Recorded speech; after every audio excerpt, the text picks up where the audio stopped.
Hi friends, welcome to Yoguru Maths Theory Lectures. We have theory and practical, two separate types of video lectures. In theory, we cover the concepts, and in practical, we cover the examples. Both this theory and practical together are useful for CBSE, ICSE, various state boards across India and outside India as well. Anyone who wants to understand maths better needs to download this Yoguru Maths Olympiad app. So let's focus on our today's topic. Today's topic is statistics. So what is statistics basically? Practice of or science of collecting and analyzing numerical data in large quantities, especially for the purpose of inferring proportions in a whole from those in the representative sample. This sentence is huge and you don't understand it. It's quite simple. See this. See here, collecting and analyzing numerical data in large quantities means analyzing numerical data. Forget these large quantities.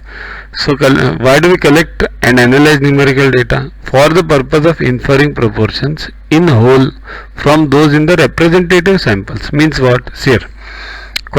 Take a simple example. If you drink some water in a vessel, in a glass, then do you drink the whole glass to know whether it's hot or cold? No. You just take one or two sips and then you infer that the glass means the water in the glass is hot or cold, right? So you don't have to drink the whole glass. Similarly, if you have to survey some village, survey some city, you don't have to survey all the population. You have to take few samples, right? So that's statistics. Now we come to primary and secondary data. What is primary data? When the information is collected by the investigator himself, means the one who is doing the survey. We see this in the televisions. We see this in the television channels. The reporter goes and आपको क्या लगता है? What do you think of this matter? What is going on? So that is known as the primary data. When it is collected by the person himself. Now what is secondary? When the info is gathered from a source which already had the information stored. Means if you read it from a newspaper, then it already has that information and then you are reading it. So that is the secondary data. Or magazine also. Raw data means what? The data which we get in a raw form. See this. Marks obtained by 10 students. 55, 36, 95, blah blah blah. This is known as the raw data because you don't have anything done on this data. What is range? The difference between the highest and the lowest values of a data is called as a range. Means, see here, 75 and lower is 25. So 75 minus 25 is a range. Ungrouped frequency distribution. See this. Means what? These are the marks of 20 students. These are 20 students and total marks are 25. Out of 25, how much each one has got? See this. If you are doing it this way, 12 marks are obtained by how many students? 1. 15 by 2. So you are only focusing on 1 mark. 15, 12, 17. So this is ungrouped. So what is grouped then? See this. You will understand it better. See this. This example. These are some numbers newspapers sold in a local shop for last 10 days. See this. So if you are counting how 18 papers were sold for how many days? 3 days. Okay. So this is ungrouped. Now what is grouped then? Instead of preparing this huge table, what we do is we group them. Means 15 to 19. How many sold? 2. 20 to 24. How many sold? 7. 25 to 29, 1. Means what? See this, preparing this huge big table, instead of that we group them and make a small table. So this is known as a grouped frequency distribution and this is known as a ungrouped frequency distribution table. The least number over here is known as a lower class limit and the topmost upper number is known as a upper class limit.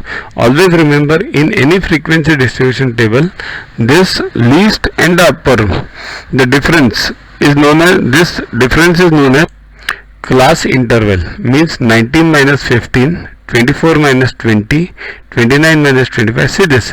One thing you will note, the class interval is always common, same. Okay, 4, 4, 4. It never changes in a frequency distribution table. The midpoint of the class is known as the class mark. Means 15 plus 19. See this. How is it obtained? Upper plus lower upon 2. So 19 plus 15 upon 2. So it is 17. Right? So similarly over here, 24 plus 20 upon 2. So this is known as a class mark. Upper plus lower upon 2. Next, modified table. Now what is modified table? See this, it's like this. Check this.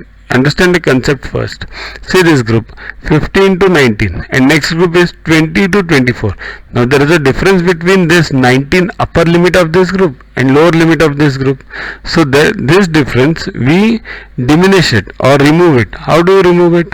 So what we do is, what is the difference between this upper and lower 19 and 21? So what we do is we subtract this, divide this 1 into 2 parts, 0.5, 0.5. So we take this as 15 to 19.5 and 19.5 to 24.5.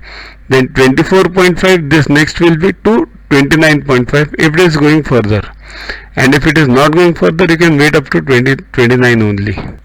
No, in fact you can't wait up to 29, you have to go till the next, because what, the class interval should not change. Similarly over here also 15, no, it should be 15.5 14.5 to 19.5, because the class interval should never change. Okay, see this, in a frequency distribution table there are gaps in between the upper and the lower limits of two consecutive classes, right? So we need to divide the intervals so that the upper and the lower limits of the consecutive intervals are the same. For this we find the difference between the upper limit of the class and lower limit of the succeeding class. Then we add the half of the difference to each upper limit and subtract the same from the each of the lower limits, right? So 31 to 35, 36 to 40.5. What we do is, difference is 1, so 0.5 is added, so it becomes 30.5 to 35.5 and 35.5 to 40.5. Remember, class interval should never change, means whatever it is, suppose it is 30.5 to 35.5, this difference should remain over here also. Okay, graphical representation. So how to represent any data through graphs? So there are 2-3 ways. First is bar graph, second is histogram, and third is line graph. Whether it's there, yeah, frequency polygon is there for you. So these 3 ways. Okay, so what is the bar graph? A bar graph is a pictorial representation of the data in which usually bars of uniform width are drawn with equal spacing between them on one axis, say x-axis, depicting the variable. The variable of values of the variable are shown on the other axis, that is y-axis, and the heights of the bars correspond depends on the value of the variable. See, from here you will understand this better. See, equal length, equal width bars, they are drawn on x-axis and the values of these are drawn on y-axis. Okay, this is y, this is x. Always x-axis is an independent variable, y-axis is a dependent variable. A histogram is a graphical representation. What is a histogram? Graphical representation of grouped frequency distribution with continuous classes. This is the only difference between bar and a histogram. So steps of construction are, we represent along x-axis the class limits and frequency along the y-axis on a suitable scale. We now draw rectangles of equal width to the class size and lengths according to the frequencies of the corresponding class intervals. Since there are no gaps in between the consecutive rectangles, the resultant graph appears as a solid figure. This is known as a histogram. See this histogram. So it's shown as a continuous figure. There is no gap between the bars, right? Whereas in bar graph, there is a difference between the gap between the two bars. Okay.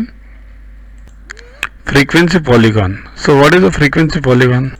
For an ungrouped distribution, the frequency polygon is obtained by plotting points with the abscissa as variate values and the ordinate as a corresponding frequencies and joined the plotted points by means of straight lines.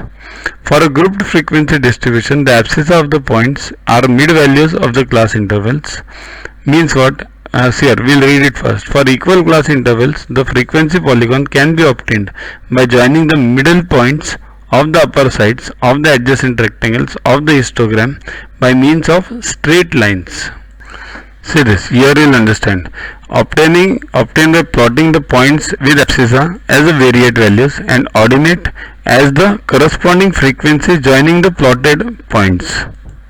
See, this is the histogram and this line is known as the frequency polygon. So what are we doing over here? Taking the midpoints of the histogram and then joining them.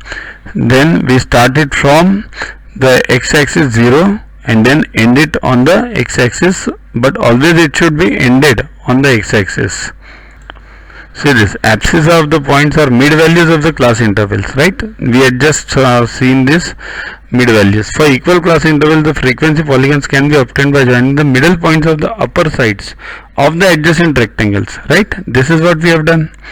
Okay, so that was basically a frequency polygon. You must understand it, that's important. If both the histogram and frequency polygon are to be drawn, then it is advisable first to draw the histogram and then the frequency polygon. Okay.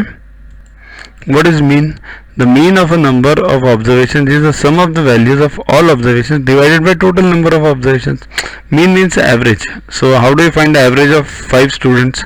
Add all the marks of 5 students and divide it by 5, right? Because there are 5. So sum of all observations upon total number of observations. Graphically, summation xi upon n. For ungrouped, here for ungrouped it is fi xi, means frequency into that xi upon summation fi. See here, ungrouped and grouped, this question you get in exam. We have solved examples, many solved examples in the example section of ours, practical videos, so you can get it over there. What is the combined mean? If xi is the mean of n1 observations and x2 is the mean, x1 is the mean of n1 observations and x2 is the mean of n2 observations, then the combined mean is x1 n1 plus x2 n2 upon n1 plus n2. That is known as a combined mean. We have the examples for this also in the practical videos. What is the median? The median is the value of the given number of observations which divides it into exactly 2 parts. So how to calculate the median? See here, this is what you have to remember.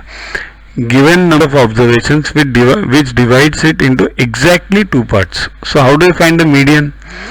Thus the median is the middlemost score. So first all the group data is arranged in ascending or descending anyway. Then median of the ungrouped data is found out as follows. If the number of observations is odd, then median is n plus 1 upon 2.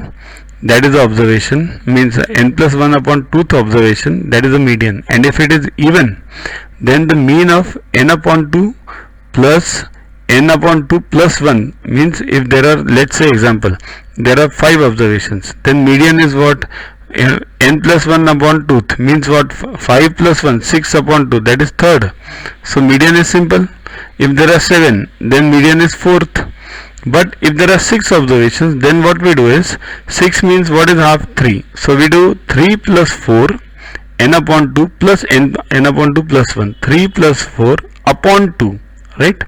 This you will understand it better if you practice, and that practice will come through the practical videos. Now what is mode? Mode is that value of observation which occurs most frequently, means most number of times. If 5 occurs many times, means highest number of times, then it is known as mode. Any value can have, means any frequency table can have more than one mode also. Extreme values of a data affect the mean. The mean, median and mode are not affected by the extreme values present in the data. Means what? Median and mode are never affected by any of the, whether it goes this side how much and that side how much. It is not affected. So that was the theory on statistics. You can download Yuvaguru Maths Olympiad app from Play Store to get his videos, test, question banks with explanations directly on your mobile. These video lectures contain theory and practical, 2 types of video lectures. In theory we cover the concepts and in practical we cover the examples. Both this theory and practical together are useful for CBSE, ICSE, various state boards across India and outside India as well. Anyone who wants to understand maths better needs to download this Yuvaguru Maths Olympiad app. Follow us on Facebook, WhatsApp us on this number for any query related to purchases. Keep studying, keep watching. Thanks.